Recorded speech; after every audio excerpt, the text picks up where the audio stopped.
আসসালামু আলাইকুম। আজকে গন্তব্য দিল্লি, হজরত শাহজালাল বিমানবন্দরে পৌঁছায় গেলাম। এখান থেকে আমাদের দিল্লির ইন্দিরা গান্ধী বিমানবন্দরে গন্তব্য। এয়ার ইন্ডিয়াতে টিকিট আমাদের। প্রথমে আমরা ভিতরে চেকিং শেষে আমাদের ব্যাগ স্ক্যানারের মধ্যে, ইভেন সাইড ব্যাগ সব কিছু স্ক্যানারের মধ্যে দিতে হয়েছে।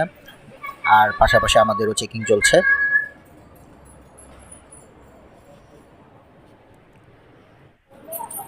চেকিং শেষে আমরা ভিতরে প্রবেশ করলাম। আমাদের এখন খুঁজে পেতে হবে, আমাদের টিকিট ছিল এয়ার ইন্ডিয়ার কাউন্টার। এটাই সেই এয়ার ইন্ডিয়ার কাউন্টার। আমাদের ব্যাগেজ চেক হচ্ছে এবং বুকিং হলো। এখান থেকে আমরা 8টার মধ্যে প্রবেশ করেছিলাম। আমাদের যদিও 9টা 20-এ রিপোর্টিং ছিল, বাট আমরা একটু আগেই পৌঁছায় গেলাম যাতে হ্যাসেল কম হয়। এখন আমরা পাসপোর্ট শো করে ভিতরে প্রবেশ করলাম। একেবারে বোর্ডিং কমপ্লিট। আমাদের লাগেজ ছিল না, হ্যান্ডব্যাগ ক্যারির ওয়েট ছিল 7 কেজি। সো আমাদের সব মিলে 7 কেজি হয় নাই। সো আমরা সব কিছুই সাথে নিয়ে নিয়েছি, বোর্ডিংয়ে কিছু দিয়ে নেই। ভিতরে যাচ্ছি।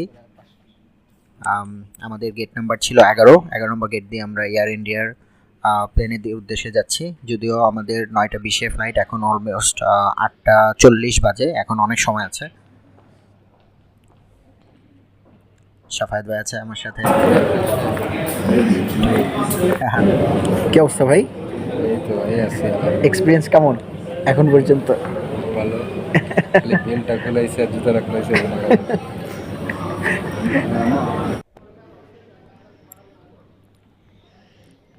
এখানে একটা ক্লিপ ছিল, ক্লিপটা ডিলিট করতে হয়েছে আমাকে। কর্মচারীর কোনো ক্লিপ রাখা যাবে না, এই জন্য উনি আমাকে সাবধান করে দিল এবং ক্লিপটা ওনার সামনে ডিলিট করতে বললো। ডিলিট করে দিয়েছি। আমরা এয়ার ইন্ডিয়ার যেই রুমটা ছিল ওইখান থেকে টিকিট কনফার্ম করে, মানে সব কিছু বুকিং টুকিং করে দেন হচ্ছে নিচে যাচ্ছি। নিচে আমাদের বাস দিয়ে এয়ার ইন্ডিয়া প্লেন পর্যন্ত নিয়ে যাওয়া হবে।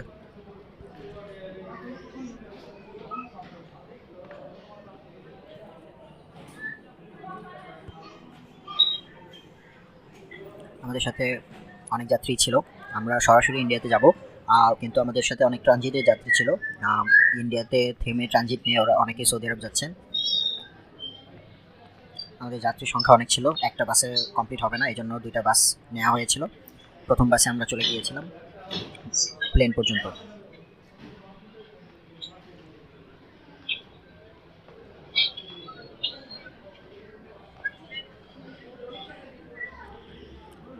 বাসটা এসি বাস ছিল, খারাপ না, বাট বসার জায়গা ছিল না সবার জন্য। ওই যে আমাদের এয়ার ইন্ডিয়া প্লেনটা দেখা যাচ্ছে, ওই পর্যন্ত আমাদের নিয়ে যাবে বাস দিয়ে।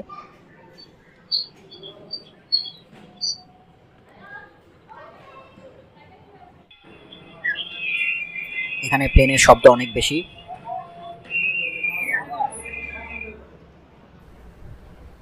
তাই আমরা এখানে রিয়েল সাউন্ডটা অফ করে দিচ্ছি। এখানে মোটামুটি সবাই ছবি তুলছে, তাই একটু চেষ্টা করলাম নিজের ছবিটা তুলে ফেলার ভিডিওর মধ্যেই। প্লেনের শব্দ অনেক বেশি ছিল, পাখা ঘুরছে, পাখার শব্দ মূলত এটা। তো প্লাস হচ্ছে যাত্রীদেরও সাউন্ড ছিল। আমাদের দেখছিলাম আমাদের যারা যারা বোর্ডিংয়ে লাগেজ দিয়েছে, আমাদের তো কোনো বোর্ডিংয়ে লাগেজ ছিল না, সবার লাগেজেই প্লেনে কার্গোতে তুলছিল আর সবাই প্লেনের উপরে উঠছিল। আমরা যেহেতু এখানে অনেক মানুষ, তো আমরা একটু ওয়েট করছিলাম যে সবার ওঠার যখন ভিড়টা কমবে তখন আমরা ভিতরে প্রবেশ করব, কারণ সবার সিটি রিজার্ভড। তবে হ্যাঁ, এখানে আমাদের একজন পরিচিত লোক ছিল, তো ওনাকে জানাতে আমরা একটু লেট করেছি। উনি এসে চেষ্টা করেছিল আমাদেরকে সিটটাকে আপগ্রেড করে দেওয়ার জন্য। পরে বলেছে যদি সিট পরবর্তীতে খালি পাওয়া যায় তাহলে আমাদের বিজনেস ক্লাসে শিফট করবে। বাট আনফর্চুনেটলি আমাদের বিজনেস ক্লাসে শিফট করার মতো সিট অ্যাভেলেবেল ছিল না। আমরা প্লেনের উপরে উঠছি।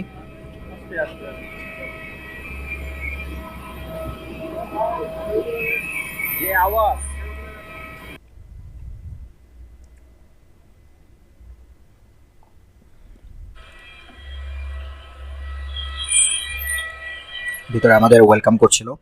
এই হচ্ছে প্লেনের ভিতরের অংশটা, মোটামুটি বড় ইকোনমি ক্লাসের। আমাদের 20 সিট নাম্বার ছিল, সি অ্যান্ড ডি। আর মজার বিষয় হচ্ছে আমরা উইন্ডো সিট একটা পেয়েছিলাম। তো সাফায়েত ভাই যে আমার সামনে আছেন, উনি এই সিটটা নিয়েছেন, সমস্যা নাই, আমরাই।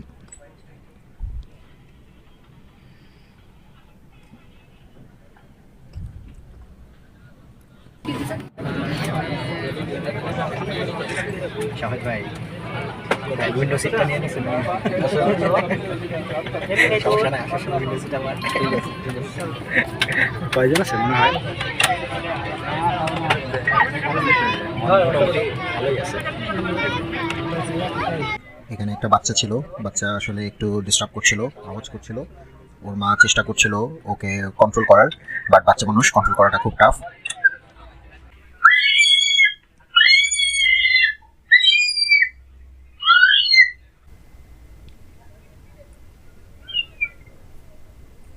আমাদের প্লেনের রিপোর্টিং ছিল 9:20, আমরা প্লেন পর্যন্ত উঠেছি 9:40। আমাদের বলার কথা ছিল, মানে আমাদের ইনস্ট্রাকশন ছিল 9:50-এ টেক অফ করবে, বাট খুব সম্ভবত কোনো টেকনিক্যাল ইস্যুর কারণে আমাদের টেক অফ হয়েছে 10:10-এ, মানে 20 মিনিট লেট করেছে।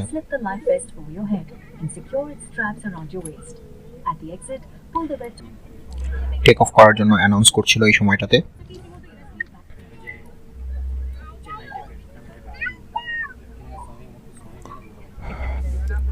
টেক অফ করার সময় আমাদেরকে সবাইকে ইনস্ট্রাকশন দেওয়া ছিল কীভাবে কী কী সেফটি জন্য বেল্ট ইউজ করতে হবে। তারপরে অ্যানাউন্সমেন্ট ছিল যে কীভাবে বিপদ যখন যদি পানিতে ল্যান্ড করে কীভাবে মাস্ক ইউজ করতে হবে। তো মোটামুটি ইনস্ট্রাকশন দিচ্ছিল সবাই, আমরা শুনছিলাম। টেক অফ শুরু হলো। প্রথমে এটা রানওয়ের একটা কর্নারে ছিল, এটা প্রথমে রানওয়েতে যে সাইড পাশে ছিল ওইখান থেকে ঘুরে টার্ন করে ট্রায়াঙ্গেল অবস্থায় ছিল আর কি, ঘুরে মেন রানওয়েতে নিয়ে যাচ্ছে। এটা স্লোলি যাচ্ছে। আসলে রাতের বেলা অন্ধকারে অনেক কিছুই দেখা যাচ্ছে না, বাইরের আলোটাই দেখা যাচ্ছে শুধু। যখন টেক অফের মানে উপরের দিকে উঠতে নেয় তখন পেটে একটা বিশাল ঝাঁকুনি দেয়। আর একটা সমস্যা আমি ফেস করেছি, সেটা হচ্ছে কানটা পুরোটা বন্ধ হয়ে যায়, অনেকক্ষণ পরপর কান বন্ধ হয়ে যায়, আবার ছাড়তে হয়, সব কিছু দম বন্ধ বন্ধ লাগে আর কি। এটা সবার ক্ষেত্রে হয় কিনা জানি না, আমার ক্ষেত্রে হয়েছে। আমি শুনেছি অনেকের বমি পর্যন্ত চলে আসছে এই সময়টাতে। এই মুহূর্তে অনেক জোরে একটা স্পিডে উঠছে, ঠিক এই মুহূর্তে অনেক স্পিডে যাচ্ছে, অনেক স্পিডে। ঠিক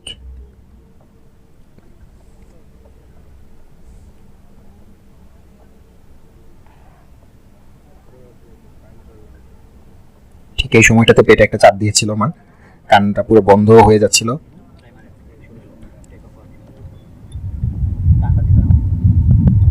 আকাশে উঠে গেল, আস্তে আস্তে নিচে সবগুলোকে ছোট ছোট মনে হতে শুরু করলো। নিচে শুধু লাইট আর লাইট, উপর থেকে দেখতে গেলে আসলে নিচে মনে হচ্ছে যে লাইট দিয়ে সাজিয়ে রেখেছে সবকিছু। বাইরের দৃশ্যটা আসলে খুবই সুন্দর ছিল। আসলে দিন হলে অনেক কিছুই বোঝা যেত, রাতের বেলা শুধু লাইট ছাড়া আর কিছু বাইরে বোঝা যায় না, কারণ অন্ধকার থাকে।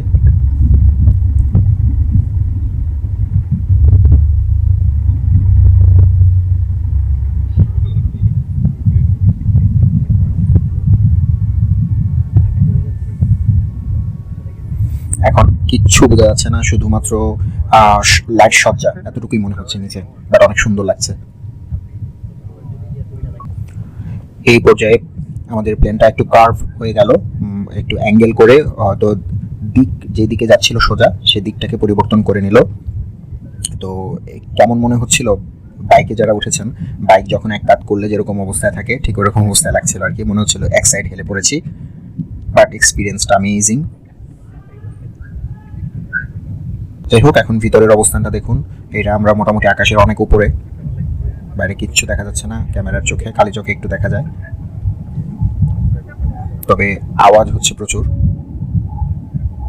তবে একটা মজার বিষয় হচ্ছে প্লেনে আমরা অনেক খাবার পেয়েছি, কিন্তু ওদের মেন কোর্স যেটা, সেই কোর্সটা ভালো লাগেনি। এটা ছিল মেন কোর্স। এখান থেকে শুধু ওয়াইনটাই ভালো লেগেছে, আর হচ্ছে এখানে একটা চকলেট, আইসক্রিম এবং কেক একসাথে মিক্স ছিল, এটা সুন্দর ছিল। একটা রুটি ছিল, একটা ড্রিঙ্কস ছিল, একটা বাটার দিয়েছিল আমুল। মেন ডিশটাতে ছিল, ওরা জিজ্ঞেস করে ভেজ না নন ভেজ, তো আমরা নন ভেজ নিয়েছিলাম। তো চিকেন ছিল, কিন্তু চিকেন ছিল আর চানা ডাল ছিল, হ্যাঁ, এনকা ডাল যেটাকে আমরা বলি। তো ওই ডালের টেস্টটা একটু মশলাদার ছিল, বাট টেস্টটি খুব একটা ভালো লাগেনি, বাংলাদেশের মতো না আর কি। যাই হোক, টেস্ট আসলে যার যার তার মতো, আমার কাছে ভালো লাগেনি। আমার ফ্রেন্ডকে জিজ্ঞেস করেছিলাম সাথে, ওরও ভালো লাগেনি। তবে দুইটা জিনিস ভালো লেগেছে, একটা হচ্ছে রুটিটা মোটামুটি ভালো ছিল, আর হচ্ছে যে কেক অ্যান্ড আইসক্রিম এটা ভালো ছিল। তবে হ্যাঁ, এখানে আমরা ড্রিঙ্কস নেওয়ার আগে জিজ্ঞেস করে নিয়েছিলাম, এটা খুব ইম্পর্টেন্ট, যে ড্রিঙ্কস কি পেড নাকি কমপ্লিমেন্টারি। তো জিজ্ঞেস করার পরে ওনারা বললো যে এখানে সব কিছুই কমপ্লিমেন্টারি। সো আমরা ড্রিঙ্কস অর্ডার করেছিলাম। এখানে মজার বিষয় হচ্ছে, এখানে যারা বাঙালিরা ছিল তারা প্রথমে তো বুঝতে পারেনি, তো কমপ্লিমেন্টারি পেয়ে অনেকে অনেক কিছু নেওয়ার চেষ্টা করেছে। যাই হোক, আমরা প্রথমে ওয়াইন নিয়েছিলাম, তারপরে জুস নিয়েছিলাম, দুইজনে দুটা, একজন অ্যাপল অরেঞ্জ। তারপরে হচ্ছে আর তেমন কিছু নেই নাই, অনেক কিছু অপশন ছিল, বিয়ার টিয়ার অপশন ছিল, হুইস্কি ছিল, আরও অনেক রকমের জুস ছিল, বাট আমরা তেমন কিছু নেই নেই। আমরা মনে করেছি দ্যাটস এনাফ ফর আস, কারণ 2.5 ঘন্টা জার্নি, 2 ঘন্টা 45 মিনিট লেগেছিল আর কি। তো আমরা চাইনি যে ওভারলোড হয়ে যায়, তো যতটুকু খাওয়ার ছিল খেয়েছি। মেন কোর্সটা যদিও ভালো লাগেনি, আগেই বলেছি। মোটামুটি এখন বাইরের ভিউটা দেখেন, আমরা নিচের দিকে নামছি, ল্যান্ড করব কিছুক্ষণের মধ্যে। অ্যানাউন্স করেছিল পাইলট আমাদের যে আর 10-15 মিনিটের মধ্যে আমরা ল্যান্ড করতে যাচ্ছি, যদিও আধা ঘন্টা আগেই বলেছিল। তো নিচের দিকে নামছি এখন আমরা। নামার কিছুক্ষণ আগে আমরা দুইজন দুইটা কফি খেয়ে নিয়েছি, কারণ ভেবেছিলাম যে কফিটা খুব কাজে দিবে, কারণ রাত তখন অলমোস্ট 12টার কাছাকাছি। আমাদের ফ্লাইট ছিল 10টা 10-এ, যে আমাদের ইমিগ্রেশনের সিলটা পড়েছিল 9টার দিকে। তো আমরা ওইখানে পৌঁছায় ইমিগ্রেশন ক্রস করতে 12টা ওভার হয়ে গেছে। তাহলে যেটা হয়েছে যে 29 তারিখের 10টায় আমরা ওইখান থেকে ডিপার্চার করেছি, 30 তারিখে গিয়ে 1টার সময় আমরা ইমিগ্রেশনে পৌঁছাইছি, অ্যারাইভ করেছি। তো আমাদের 2 দিনের 2টা সিল পড়ে গিয়েছে। এটা পরবর্তীতে একটা প্রশ্নের সম্মুখীন হয়েছিলাম যে আপনাদের 2 দিন লেগেছে কেন 2 ঘন্টা জার্নিতে, তখন বলে এক্সপ্লেন করতে হয়েছে। আসলে এই পাশে যখন উঠেছি তখন 1টা তারিখ ছিল, ওই পাশে নামার সময় 12টা ক্রস হয়ে গিয়েছিল রাতের, এই জন্য আরেকটা তারিখ হয়ে গিয়েছে।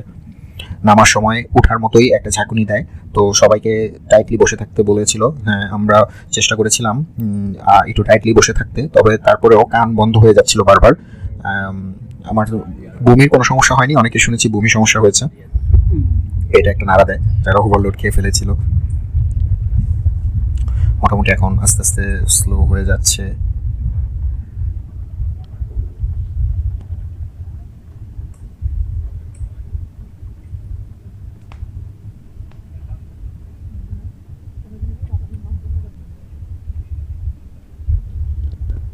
আমরা যখন নিচের দিকে নামে চাকাটা ফেলে তখন একটা বিশাল ঝাঁকুনি দেয়।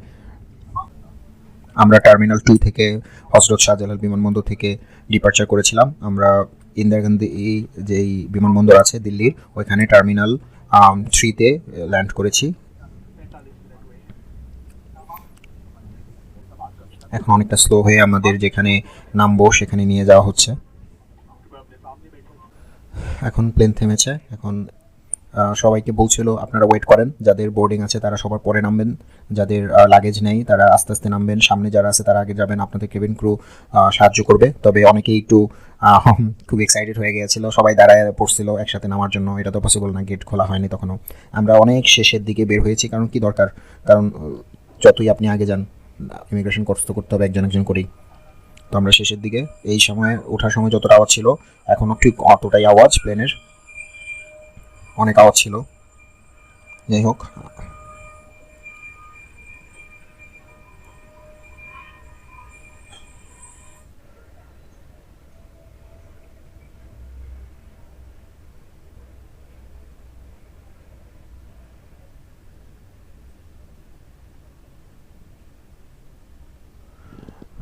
আমরা প্রথমত একটু ভুল প্রবেশ করে ফেলেছিলাম, যেখানে ট্রানজিট, মানে এখানে যারা ট্রানজিট নিয়ে অন্য দেশে যাবে তাদের জন্য একটা গেট ছিল, আমরা ওই গেটে ঢুকে পড়েছিলাম।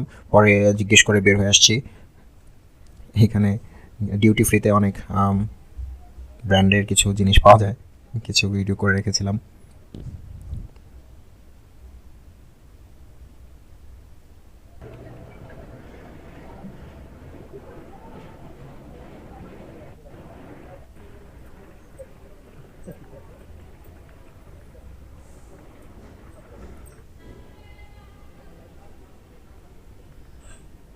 আমরা এয়ারপোর্টে নেমে কিছুটা ফ্রেশ হয়ে নিয়েছিলাম, কারণ একটু ক্লান্ত লাগছিল, কারণ আমাদের হোটেলে যেতে হবে। আমরা হোটেল নিয়েছিলাম পাহাড়গঞ্জে, তবে আমাদের এখন কাজ হচ্ছে ভিতরে গিয়ে সিম কেনা। তো সিম কেনাও একটা চ্যালেঞ্জ, কারণ সিম কিনতে গেলে লোকালদের একটা নাম্বার লাগে, কারণ এখানে ওটিপি থাকে, ওটিপি দিতে হয়। তো পাহাড়গঞ্জে যে হোটেল ছিল সেই হোটেল থেকে যিনি যার সাথে আমাদের কন্ট্যাক্ট হয়েছিল তাকে বলেছিলাম যে আপনার কাছে ওটিপি যাবে, ওটিপিটা শেয়ার করতে। উনি কোনো একটা কারণবশত শেয়ার করেননি। পরে আমাদের এক্সপ্লেন করেছিল এটা সমস্যা হবে ওনাদের, এই জন্য শেয়ার করেননি।